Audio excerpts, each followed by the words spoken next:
Brought to you by Agilus Diagnostics.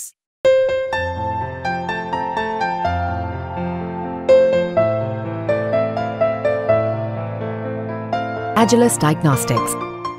वादग्रस्त IS अधिकारी पूजा खेडकर यांनी दिव्यांग प्रमाणपत्र मिळवण्यासाठी पिंपरी चिंचवडच्या तळेवडे येथील एका कंपनीचा पत्ता दिला होता।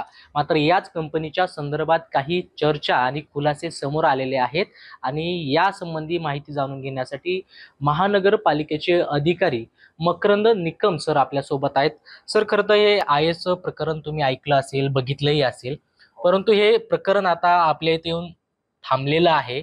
महानगरपालिकेच्या वायसीएम रुग्णालयातून त्यांनी एक दिव्यांग प्रमाणपत्र घेतलं होतं आणि त्यासाठी त्यांनी आपल्याच हद्दीतील जे कंपनी आहे तिथला पत्ता दिला होता आणि या कंपनीच्या संदर्भात काही गोष्टी समोर आलेल्या आहेत। नेमक्या या गोष्टी काय आहेत, ही कंपनी जी आहे ती रेड झोन मध्ये होती का आणि त्यांनी किती टॅक्स बुडवलेला आहे?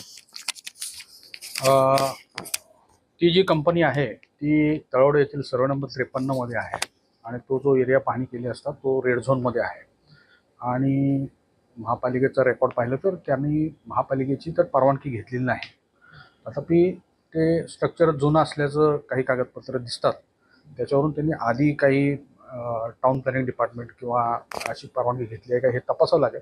पण सकृत दर्शनी त्यांची जी करारणी झालेली आहे ती अनधिकृत बांधकाम म्हणून झालेली आहे। आपल्या इथे तरतूद काय आहे? ज्यावेळेस अनधिकृत बांधकाम होतं, अशा कंपन्या करतात, त्यावेळेस आपल्याकडनं लीगल ऍक्शन काय घेतली जाते? नाही, आपल्याकडून नोटीस दिली जाते आणि नोटीसला अनुसरून मग पुढची कार्यवाही आहे त्याच्यामध्ये। त्यानुसार मग FIR दाखल करणे किंवा ते निष्कासन करणे अशा तरतुदी आहेत। अशा प्रकरणात ती कंपनी किंवा त्या कंपनीचं बांधकाम पाडलं जाऊ शकतं? सर्व म्हणजे त्यांचं सगळं म्हणणं ऐकून त्यांनी जर काही त्यांना सबमिट करायचं असेल तर ते सगळं ध्यानात घेऊन यथोचित निर्णय घेता येईल। त्याच्यावर पाडलं जाऊ शकतं का बांधकाम? हा, त्यांच्याकडे जर काही तसं रेकॉर्ड नसेल तर पाडलंही जाऊ शकतं। तर या संबंधी मकरंद निकम सरांनी स्पष्ट सांगितलेलं आहे की त्या संबंधित कंपनीला आम्ही नोटीस देऊ आणि त्या नोटीसचं जर उत्तर मिळालं नाही तर त्या कंपनीवर हातोडा देखील मारला जाऊ शकतो, असं स्पष्ट मकरंद निकम यांनी सांगितलेलं आहे। कृष्णा पांचाळ, मुंबई तक, पिंपरी चिंचवड, पुणे।